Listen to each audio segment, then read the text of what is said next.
प्रदेश सरकार ने गन्ना के मूल्य में वृद्धि की थी और किन परिस्थितियों में उत्तर प्रदेश अपनी 119 चीनी मिलों का संचालन कर रहा है, वह भी तब कोरोना कालखंड में हम सब जानते हैं जब देश के अधिकतर राज्यों में आधी से अधिक चीनी मिलें बंद हो चुकी थी। तब प्रदेश सभी 119 चीनी मिलों का संचालन कर रहा था।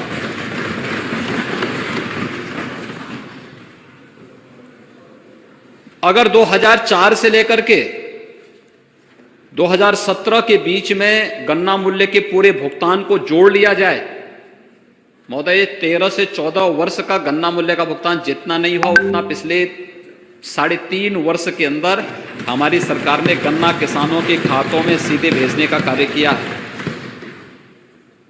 चिंता अन्नदाता किसान नहीं व्यक्त कर रहा है, लेकिन हां, अन्नदाता किसान को धोखा देकर के दलाली करने वाले लोग आज जरूर इस बात को लेकर के चिंतित हैं, ये पैसा सीधे उनके खातों में क्यों जा रहा है। आज तो पर्ची भी उनके स्मार्टफोन पर प्राप्त हो जा रही है।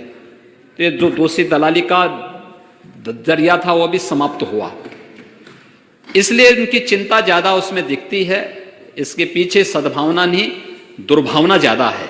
और इसलिए महोदय, दुर्भावना वाली बात को, क्योंकि सच स्वीकार करने की हिम्मत नहीं, इसलिए भाग खड़े हुए। ये भाग खड़े हुए। और समाजवादी पार्टी, आश्चर्य होता है मुझे, समाजवादी पार्टी जब किसान के बारे में बोले, युवा के बारे में बोले, महिलाओं के बारे में बोले, तो मुझे आश्चर्य होता है। प्रदेश के अंदर हम लोगों ने एंटी भू माफिया टास्क फोर्स बनाया हुआ है। 67,000 हेक्टेयर से अधिक लैंड हम लोगों ने इन भू माफियाओं के कब्जों से मुक्त कराई है। ये ज्यादातर जमीनें सत्ता में रहने के दौरान इन लोगों ने जबरन किसानों की ही दबाई थी या सार्वजनिक जमीनों को कब्जा किया था, जिन्हें आज कब्जों से मुक्त करा करके कहीं डिफेंस कॉरिडोर में उसका उपयोग किया जा रहा है, कहीं प्रदेश में नए निवेश को आमंत्रित करने के लिए इन कार्यों को किया जा रहा है, और कहीं पर किसानों के हितों के लिए निराश्रित गोवंश आश्रय स्थल भी उन्हीं भूमि पर बनाने का काम हो रहा है, जिसमें 6 लाख से अधिक गोवंश के संरक्षण का कार्य वर्तमान में प्रदेश सरकार कर रही है। अन्नदाता किसान के लिए एमएसपी की जो बात की जा रही है, एमएसपी वास्तव में प्रधानमंत्री मोदी जी ने दिया है देश के किसानों को। और प्रदेश के अंदर प्रोक्योरमेंट की पॉलिसी हमारी सरकार 2017 में लेकर के आई है, नहीं तो 2003 से लेकर के 2017 के बीच में आप देखेंगे 3 लाख, 5 लाख, 6 लाख कुंटल तक ही प्रोक्योरमेंट होता था। इस वर्ष धान के क्रय की आप बात कर रहे हैं, कोरोना के बावजूद 66 लाख मीट्रिक टन धान का क्रय इस बार एमएसपी के आधार पर धान के किसानों से किया गया। चीनी मिलें हमारी संचालित चल रही हैं, चीनी मिली ही नहीं, खांडसारी के लाइसेंस भी फ्री कर दिए गए, ऑनलाइन उनको सभी लाइसेंस मिलेंगे। ये सब किसानों के हितों को ध्यान में रख करके सारी कार्रवाई सरकार ने की। कोरोना कालखंड के दौरान गेहूं की फसल तैयार थी, गेहूं की फसल के लिए केंद्र बनाने थे, उस समय भी प्रदेश सरकार ने जगह जगह क्रय केंद्र स्थापित किए, हमें अतिरिक्त व्यवस्था देनी पड़ी, और लेकिन किसी भी किसान को हम लोगों ने निराश नहीं होने दिया। प्रोक्योरमेंट जितना पिछले 3.5 पौने 4 वर्ष के दौरान हुआ है, महोदय मैं दावे के साथ कह सकता हूं कि किसी भी सरकार की, वह समाजवादी पार्टी की दोनों बार की सरकार रही हो, 2003 से लेकर के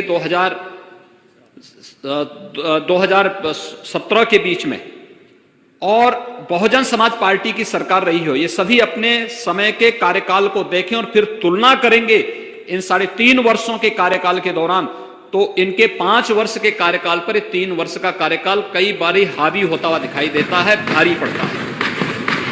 जहां तक केंद्र सरकार के द्वारा बनाए गए 3 कृषि कानून हैं, मैं विनम्रता के साथ कहना चाहूंगा कि केंद्र सरकार ने इसके लिए इस किसान संगठनों के साथ बड़े सम्मान के साथ वार्ता के लिए आमंत्रित किया। कई दौर की बातचीत हुई और हर एक स्तर पर केंद्र सरकार इस समस्या को संवाद के माध्यम से समाधान करने के लिए पूरी ईमानदारी और पूरी प्रतिबद्धता दिखाई। हर स्तर पर संवाद बनाए रखा गया। लेकिन महोदय, जब देश अपना राष्ट्रीय पर्व मना रहा था, गणतंत्र दिवस के दिन जो कुछ हुआ है लाल किले पे, तिरंगे का अपमान हुआ, भारत के आन बान सम्मान का अपमान हुआ, और यही नहीं, जब हम संवैधानिक प्रतीकों का अपमान करते हैं तो भारत के संविधान का भी अपमान करते हैं, और भारत के संविधान का अपमान का मतलब बाबा साहब भीमराव अंबेडकर का भी अपमान करते हैं।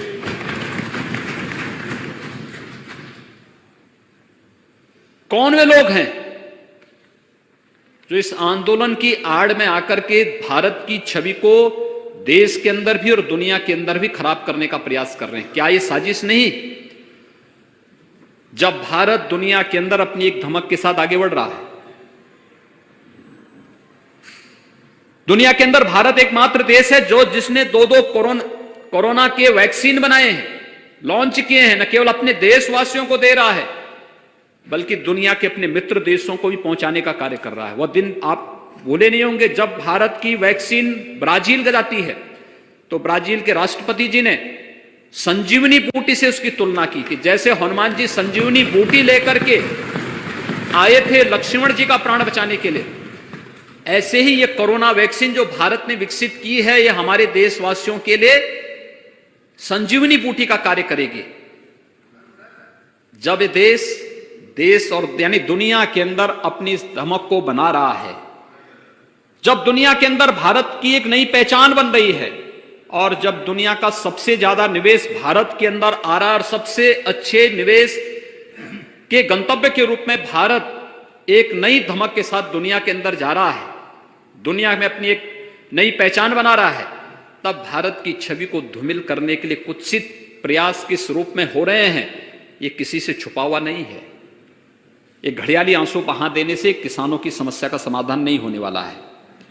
किसान के लिए प्रधानमंत्री फसल बीमा योजना हो, प्रधानमंत्री कृषि सिंचाई की योजना हो, सॉयल हेल्थ कार्ड की योजना हो, या फिर एमएसपी लागत का 1.5 गुना दाम, स्वामीनाथन कमेटी की रिपोर्ट के अनुसार अगर ये 2018 में 24 जींस का किसी ने घोषित किया तो प्रधानमंत्री मोदी जी ने किया है। मैं उनका अभिनंदन करता हूं और पूरे सदन को, पूरे देश को प्रधानमंत्री मोदी जी का अभिनंदन करना चाहिए। और यही नहीं, देश के 12 करोड़ किसानों को प्रधानमंत्री किसान सम्मान निधि का लाभ भी देने का काम, 6,000 रुपए सालाना देने का काम किसी ने किया है तो प्रधानमंत्री मोदी जी ने किया है। किसानों के हित के लिए इतने बड़े बड़े काम हो रहे हैं। ये 3 कृषि कानून भी उसी श्रृंखला का हिस्सा है। मैं केवल एक उदाहरण आपके सामने देना चाहता हूं। उसमें से एक कानून है मंडी से संबंधित, एपीएमसी एक्ट। ये मंडी की बाध्यता को समाप्त करता है। मैं किसान हूं, अगर मेरी मर्जी आएगी मैं मंडी समिति में जाऊंगा, और मेरी मर्जी आती है कि मैं मंडी में नहीं जाना चाहता तो कहीं भी मैं अपनी उपज को बेच सकता हूं, अपने खेत में, अपने खलिहान में, या फिर मुझे लगता है कि यूपी में अच्छा दाम नहीं मिल रहा है, मुझे यूपी के बाहर अच्छा दाम मिलेगा, मैं लेके जाऊंगा, मेरी उपज पर कोई टैक्स नहीं लगेगा। ये गारंटी देश के किसानों को ये कानून देता है। लेकिन जो बीच के दलाल हैं उनको बुरा लग रहा है। ये लाभ किसान को क्यों मिलेगा, ये लाभ किसान को क्यों देने का प्रयास हो रहा है? एक छोटा सा उदाहरण मैं देता हूं। अभी 1.5 महीने पहले मेरे पास उद्यान विभाग ने एक कार्यक्रम के लिए मुझसे अनुरोध किया कि एक स्ट्रॉबेरी फेस्टिवल है झांसी में, इसका उद्घाटन करना है। महोदय, स्ट्रॉबेरी फेस्टिवल का उद्घाटन, मैं वहां पर प्रदेश के अंदर चल रहे इस आंदोलन के कारण मैं वहां फिजिकली उपस्थित नहीं हो पाया, तो मैंने उनसे आग्रह किया कि मैं वर्चुअली इसका उद्घाटन कर लूंगा। उन्होंने कहा हाँ, हम चाहते हैं केवल आप उद्घाटन कर लें। तो मैंने वर्चुअली उद्घाटन किया। बुंदेलखंड में स्ट्रॉबेरी का उत्पादन, एक नया प्रयोग, एक नया अनुभव। आदरणीय प्रधानमंत्री जी ने अपने मन की बात में उसकी चर्चा भी की। मैंने उस परिवार को बुलाया झांसी में एक चावला सिख परिवार की एक युवती ने पहले घर की छत के ऊपर स्ट्रॉबेरी का उत्पादन शुरू किया और बाद में 1.5 एकड़ खेती में उन्होंने स्ट्रॉबेरी की खेती प्रारंभ की। एक सामान्य किसान जब अपने 1.5 एकड़ खेती में धान या गेहूं की फसल पैदा करता है तो साल में उसको मुश्किल से दोनों फसलों को मिलाकर के हम देखेंगे तो कुल उसका लाभ मुश्किल से 30 से 40 हजार रुपए का ही लाभ वो कमा सकता है, इससे ज्यादा नहीं कमा सकता। और 1.5 एकड़ की खेती में इस परिवार ने 4 महीने के अंदर कितना मुनाफा कमाया? 36 लाख का। 36 लाख का। महोदय, यही 36 लाख प्रधानमंत्री मोदी जी हर किसान के जेब में डलवाना चाहते हैं कि जैसा लाभ स्ट्रॉबेरी खेती के माध्यम से एक किसान झांसी के अंदर लाभांश पैदा कर सकता। और वो स्ट्रॉबेरी कहां जा रहा है? कुछ यूपी के मार्केट में, कुछ दिल्ली के मार्केट में, कोई टैक्स नहीं। ये इस कानून ने उस किसान को एक सुरक्षा दी, एक संरक्षण दिया है। और यही बुरा लग रहा है हमारे विपक्ष के मित्रों को जो वॉकआउट करके भाग करके चले गए हैं, जिनको इससे कोई मतलब नहीं, क्योंकि कानून क्या है उनको भी स्वयं मालूम नहीं कानून क्या है, लेकिन बोलना है, विरोध में बोलना है, इसलिए विरोध में बोलेंगे। गन्ना किसानों को 1,23,000 करोड़ रुपए का गन्ना मूल्य का भुगतान हुआ, इसकी चर्चा नहीं करेंगे। खांडसारी को लाइसेंस फ्री कर दिया गया, इसकी चर्चा नहीं करेंगे। गन्ना किसानों की पर्ची में और घटतोली में पूरी तरह पाबंदी लग गई। पूरी प्रतिबद्धता के साथ आज किसान चीनी भी उत्पादन कर सकता है, इथेनॉल भी उत्पादन होगा, खांडसारी भी उत्पादन होगा। उत्तर प्रदेश के अंदर पूरी मजबूती के साथ हो रहा है और किसान को उसका दाम मिल रहा है। ये उनको बुरा लग रहा है, कैसे हो पा रहा है? क्योंकि पहले तो पर्ची में दलाली होती थी, इसके बाद खांडसारी उद्योग में लाइसेंस के नाम पर पैसे ऐंठे जाते थे, फिर चीनी मिलों में अपना खेल अलग से प्रारंभ होता था। आज जब ये सारी चीजें समाप्त हो गई हैं तो विपक्ष के कुछ मित्रों को स्वाभाविक रूप से, जो इस खेल में पहले से रमे हुए खिलाड़ी हैं, तो उनको कहां से अच्छा लगेगा? तो उनकी जो है जो खींच है उस खींच को कहीं ना कहीं तो उतारने का प्रयास करेंगे ही। दूसरा, महोदय, प्रधानमंत्री जी ने बार बार कहा एमएसपी जारी रहेगी। एमएसपी पे हम आज भी धान का क्रय कर रहे हैं। 28 फरवरी तक धान का क्रय हर उस केंद्र पे जो धान क्रय के लिए केंद्र खोले गए हैं उस सब पे धान क्रय लगातार चल रहा है, कहीं कोई समस्या नहीं। बृहद पैमाने पर धान का क्रय प्रदेश के अंदर हो रहा है। उत्तर प्रदेश में मैं कहता हूं जितना हम 1 साल में क्रय कर रहे हैं, बहुजन समाजवादी पार्टी और समाजवादी पार्टी के 5-5 सालों का रिकॉर्ड आप देख लीजिए। जितना इन्होंने 5 साल में नहीं खरीदा, हमने 1 साल में उतना धान किसानों से सीधे खरीदा है और एमएसपी उनके खाते में भेजा है, सीधे उनके खाते में एमएसपी भेजा है।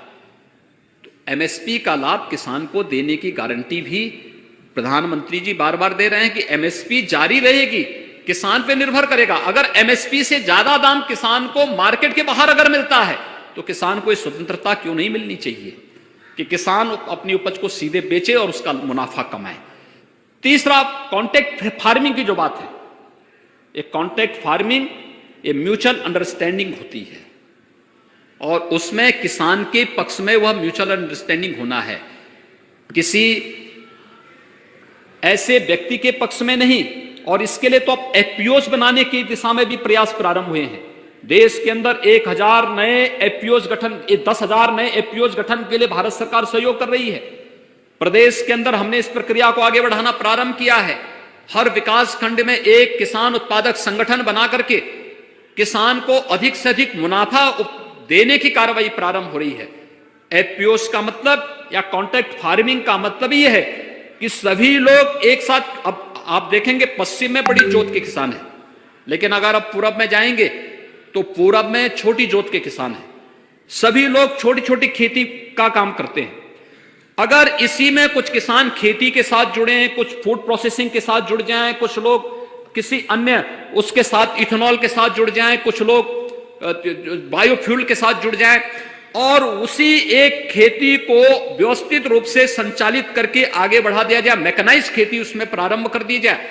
मुनाफा तो हर एक किसान की जितना रुपया होगा उसके अनुसार, जहां वह 10,000 रुपए कमा रहा है अपने खेत के छोटे से टुकड़े में साल में, अगर उसी में उसको 1 लाख रुपए या 5 लाख रुपए सालाना मिल जाए तो किसान के चेहरे पर खुशहाली लाने का प्रयास है और किसान की आमदनी को कई गुना बढ़ाने की प्रक्रिया के हिस्से हैं, जिससे उसके चेहरे पर खुशहाली आए।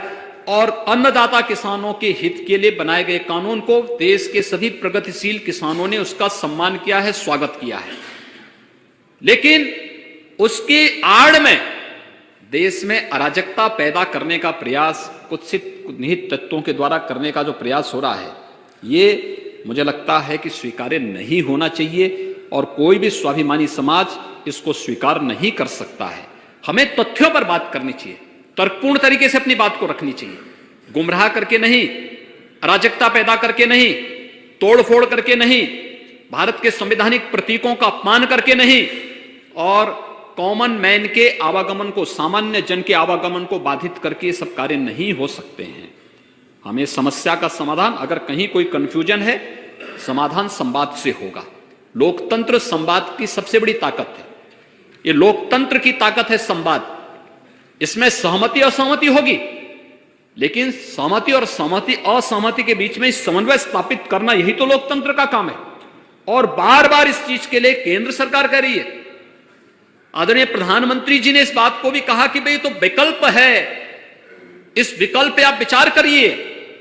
हर प्रकार के आश्वासन दिए गए हैं और उस आश्वासन के साथ मैं तो फिर भी अपील करूंगा सभी उन संगठनों से, यानी जो लोग अराजकता फैलाने पे उतारू हैं, वो पक्ष अलग है, वो तो हर परिस्थिति में करेगा, तो तब भी करते थे। तो अयोध्या के लिए भी कहते थे परिंदा पर नहीं मार सकता, तो अयोध्या में भव्य राम का मंदिर बन ही रहा है। अब इनके परिंदा पर ने मारने से तो उसमें कौन कर सकता है? ये काम तो हो ही रहा है अयोध्या में। कौन सच था, ये सबके सामने है। हम लोग जो बात उस समय कहते थे, 1990 में कहते थे, 1992 में कहते थे, आज भी हम अपनी बात पर अड़िग हैं। हम उससे तनिक भी दरदर नहीं हुए, कभी तनिक भी दरदर नहीं हुए हैं। और मैं फिर इस बात को कहूंगा कि किसानों के हित के लिए हमारी पूरी प्रतिबद्धता है। अगर ये लोग प्रतिबद्ध होते तो बाणसागर परियोजना को समयबद्ध ढंग से काम पूरा क्यों नहीं कर पाए थे? जनता पार्टी की सरकार में स्वर्गीय मोरारजी देसाई जी ने उस योजना का शिलान्यास किया था। पूरा तो हमने किया 2018 में। ये लोग कभी पूरा क्यों नहीं किए? किसान के लिए उसको तकनीक चाहिए, उसको मार्केट चाहिए, उसको खेत के लिए पानी चाहिए, मनरेगा के माध्यम से, कन्वर्जेंस के माध्यम से उसको शासन का संबल चाहिए, हर स्तर पर उसको न्यूनतम समर्थन मूल्य की गारंटी मिलनी चाहिए। हमारे क्रय केंद्र इसकी गारंटी उसे उपलब्ध करा रहे हैं। लेकिन इन सब से इतर जिन लोगों ने किसानों के हकों पर डकैती डालने का काम किया, जिन लोगों ने अपनी सरकार के समय किसानों पर जुल्म ढाए, जिन लोगों ने किसानों को कि यानी गन्ना किसान कितना हतप्रद हो चुका था। 2017 में जब हम आए थे, 2010-11 से गन्ना मूल्य का बकाया बाकी था। किसकी सरकार थी 10-11 में? 12 से 17 के बीच में किसकी सरकार थी? और उसके बाद हमारी सरकार आई, गन्ना मूल्य का भुगतान करना प्रारंभ किया है। और हम भी जानते हैं अंतर्राष्ट्रीय मार्केट की स्थिति बहुत अच्छी नहीं है। कोरोना के दौरान चीनी मिलें, जब महाराष्ट्र की आधी से अधिक चीनी मिलें बंद हो गई, कर्नाटक की चीनी मिलें बंद हो गई, तब भी उत्तर प्रदेश के अंदर गन्ना विभाग एक एक चीनी मिल के साथ खड़ा होकर के चीनी मिलों को चला रहा था और इस बात की गारंटी दे रहा था। 25 मार्च से लॉकडाउन प्रारंभ हुआ, लेकिन चीनी मिलें जून तक यहां चली है। लॉकडाउन के दौरान भी हमने उस प्रकार के उपाय किए कि चीनी मिलें भी चलें, किसान को गन्ना पहुंचाने में दिक्कत न हो। अप्रैल में, 1 अप्रैल से प्रोक्यूरमेंट की कार्रवाई हमने प्रारंभ कर दी थी गेहूं के लिए। जब लॉकडाउन था, उत्तर प्रदेश पहला राज्य था जहां पे गेहूं क्रय केंद्र स्थापित हो गए थे और किसानों को वहां तक पहुंचाने, वहां तक लाने आवश्यकता पड़ती थी तो खेत में जाकर के ही हमारे अधिकारी कर्मचारी वहीं जाकर के उनसे क्रय करते थे। कि भाई आपको परेशानी न हो। कोरोना संक्रमण को भी रोकना था। और मैं कह सकता हूं हमारी टीम ने, मेरे चाहे मंत्रिमंडल के सहयोगी हों या हमारी प्रशासनिक टीम हो, पुलिस की टीम हो, हमारे स्वास्थ्य कर्मी हो, स्वच्छता कर्मी हो, कोरोना वॉरियर्स हो, इन सब ने मिलकर के जो कार्य किया उसका परिणाम है कि उत्तर प्रदेश कोरोना प्रबंधन में भी सबसे अच्छा परिणाम दिया है, किसानों के हितों के लिए कार्य करने में भी सबसे अच्छा परिणाम दिया है। और आगे भी उत्तर प्रदेश सरकार किसानों के हित के लिए हर प्रकार से प्रतिबद्ध होकर के कार्य करने के लिए पूरी तरह प्रतिबद्ध है। केंद्र सरकार और राज्य सरकार के समन्वय से किसानों के लिए, नौजवानों के लिए, महिलाओं के लिए, मजदूरों के लिए, व्यापारियों के लिए, समाज के प्रत्येक तबके के लिए पूरी प्रतिबद्धता के साथ कार्य करने के लिए हम लोग पूरी तरह ईमानदारी पूर्वक लगे हुए हैं। और मुझे लगता है, और आपसे भी मैं विनम्र अपील करूंगा अध्यक्ष जी, कि माननीय सदस्यों को बताएं कि अगर कोई मुद्दा उठाते हैं तो सुनने की आदत भी उसमें डालें। देखिए, उस बिगड़ेल खिलाड़ी की तरह हम लोगों को आदत बंद करनी चाहिए कि जो खेल की शुरुआत करके अधूरे में छोड़ करके भाग खड़े होते हैं। और ये समाजवादी पार्टी की आदत है कि हमेशा जब उनको लगता है कि अब उनके पास कोई मुद्दा नहीं बचा हुआ है, ये लोग तो वैसे भी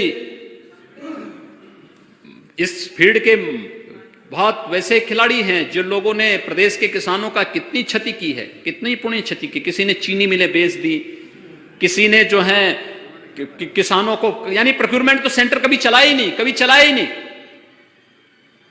बाढ़ की समस्या के समाधान के लिए इनके पास कोई योजना नहीं थी। जन की भी हानि होती थी, धन की भी हानि होती थी। हम लोगों ने तो दलहन के लिए, तिलहन के लिए, मकई के लिए, आलू के लिए समर्थन मूल्य हमारी सरकार ने घोषित किया।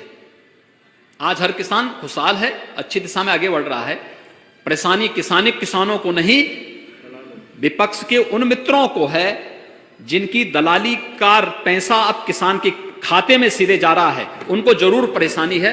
सामान्य किसान को कोई परेशानी नहीं। और किसान संगठनों ने इसकी घोषणा बहुत पहले भी की है और आगे भी करेंगे। और मैं फिर इस बात के लिए आश्वस्त करता हूं, सरकार किसानों के हितों को पूरी तरह प्रतिबद्ध होकर के समर्पित भाव के साथ कार्य करेगी। और संवाद से अगर कहीं कोई कंफ्यूजन होगा तो समस्या का समाधान करने के लिए भी हम लोग पूरी तत्परता के साथ कार्य करने को तैयार हैं। और मुझे लगता है कि कहीं भी किसी पे कोई प्रतिबंध नहीं लगाया गया है, किसी भी प्रकार का कोई भी रोक टोक किसी कार्यक्रम में नहीं है। लेकिन हां, कानून को हाथ में लेकर के आगजनी, तोड़फोड़ या फिर संवैधानिक प्रतीकों का अपमान करने की छूट भी हम किसी को नहीं दे सकते हैं।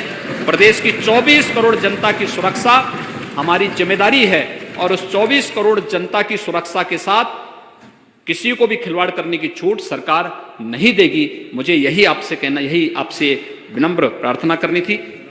मुझे लगता है कि अच्छा होगा